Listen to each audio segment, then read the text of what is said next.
ஓ முன்னாடி வேணாண்ணா அந்த வலியை மட்டும் மறைக்கிறேன். கை விடுங்க பேசுங்க. தமிழக வெற்றி கழக அனைவர்களுக்கும் வணக்கம். திருவண்ணாமலை என்றால் ஈசன், தளபதி என்றால் பேஷன். தமிழக வெற்றி கழகம் தான் இன்றைக்கு சீசன். உடல் மண்ணுக்கு, உயிர் தமிழுக்கு, உள்ளம் இறைவனுக்கு, உணர்வு கழகத்திற்கு, உயர்வு மக்களுக்கு, உண்மை வெற்றி தலைவருக்கு. 8 கோடி மக்களின் ஒட்டுமொத்த அன்புக்கு சொந்தக்காரர் என் தளபதி. தமிழன் என்ற உணர்வு கொண்டவர், தமிழ் மக்கள் மீது பாசம் கொண்டவர், அன்பில் அருமை கொண்டவர், பேச்சில் இனிமை கொண்டவர், வார்த்தையில் நிதானம் கொண்டவர், செயலில் துணிவு கொண்டவர், உயர்வில் பணிவு கொண்டவர், உழைப்பில் நேர்மை கொண்டவர், அமைதியில் ஆயுதம் கொண்டவர். இதனை கொண்டவர் தான் தமிழக வெற்றி கழகத்தின் தலைவர் தளபதி விஜய். தளபதி அண்ணா, உனக்கு வயதோ 51, மின்சார கண்ணா, தமிழ்நாட்டு மண்ணா, தமிழக வெற்றி கழகத்திற்கு நீங்கள் தான் அண்ணா. உங்க பேரை சொன்னா கை தட்டுவாங்க அண்ணா. நாளை தமிழ்நாட்டு ஆளா பிறந்த மண்ணா.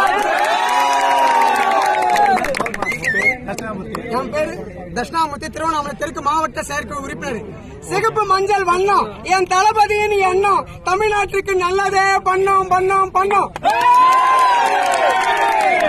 தளபதி கிட்ட கொடுத்து பாருங்க மைக்க, மக்கள் போடுவாங்க லைக்க போடுறது. ரெட் அண்ட் பிளாக்ல அடிச்சு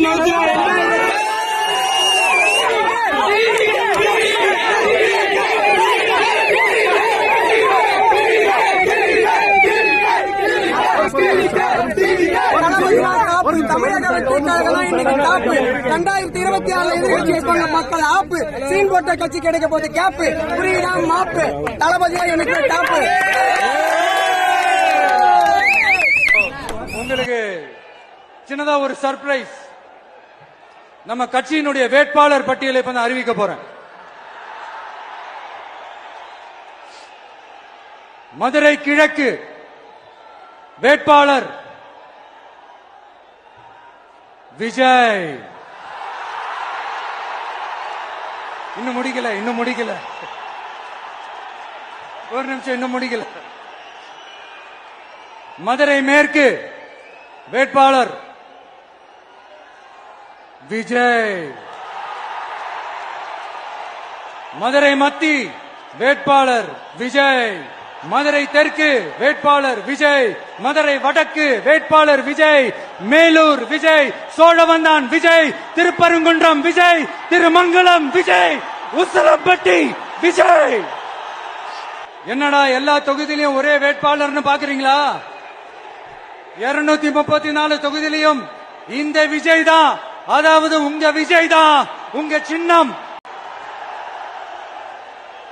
அப்புறம் நான் ஒன்னும் இந்த மார்க்கெட் போனதுக்கு அப்புறம், ரிட்டையர் ஆனதுக்கு அப்புறம் அடைக்கலம் தேடி அரசியலுக்கு வரல. படைக்கலனோட வந்திருக்கிறோம். பவர்ஃபுல் போர்ஸோட,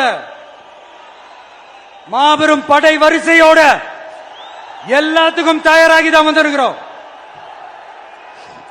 இவ்வளவு தயாரா நாம அரசியலுக்கு வர்றதுக்கு ரொம்ப ரொம்ப முக்கிய காரணம் ஒண்ணு இருக்கு. அது என்ன தெரியுமா? நன்றி கடன். கிட்டத்தட்ட ஒரு 30 வருஷத்துக்கு மேல நீங்க தான், நம்ம மக்கள் தான் என் கூட நிக்கிறீங்க, எனக்காக நிக்கிறீங்க, என்ன தாங்கி பிடிக்கிறீங்க, மனசுல ஏந்தி பிடிக்கிறீங்க, தாய் அன்போட மடியில ஏந்திக்கிறீங்க. உண்மையை சொல்லணும்னா வேற யாரை விடவும் எனக்கு இந்த அன்பையும் ஆதரவையும் கொடுத்திருக்கிறீங்க. என் மேல உயிரே. ஒரு முறை சிங்கம் கரிசிச்சதுன்னா அந்த சவுண்ட்ல ஒரு 8 கிலோமீட்டருக்கு சும்மா அதிரும், எல்லா திசைகளும் அதிரும். தயவு செய்து தலைவர் சார்பா கேட்டுக்கிறோம். அது கேமராமேன் இருக்கிற இடம், கீழே இறங்குங்க. அங்க அந்த ஸ்பீக்கர்ஸ்ல ஹை டென்ஷன் வயர்ஸ் போகுது, தயவு செய்து கீழே இறங்குங்க. இந்த பக்கமும் உங்களுடைய முழு ஒத்துழைப்பு நமக்கு தேவைப்படுகிறது. அப்படிப்பட்ட அந்த சிங்கம் வேட்டைக்கு மட்டும்தான் வெளியில வரும், வேடிக்கை பார்க்கறதுக்கெல்லாம் வெளியில வராது. வேட்டையில கூட உயிரோடு இருக்கிற மிருகங்களை தான் வேட்டையாடும். அதுலயும் பெரும்பாலும் தன்னை விட பெரிய சைஸ் உள்ள மிருகங்களை தான் குறி வச்சு தாக்கும், ஜெயிக்கும். எவ்வளவு பசியில் இருந்தாலும் உயிர் இல்லாததை கெட்டு போனதை தொட்டு கூட பார்க்காது. அப்படிப்பட்ட அந்த சிங்கம் அவ்வளவு ஈஸியா எதையும் தொடாது, தொட்டா விடாது.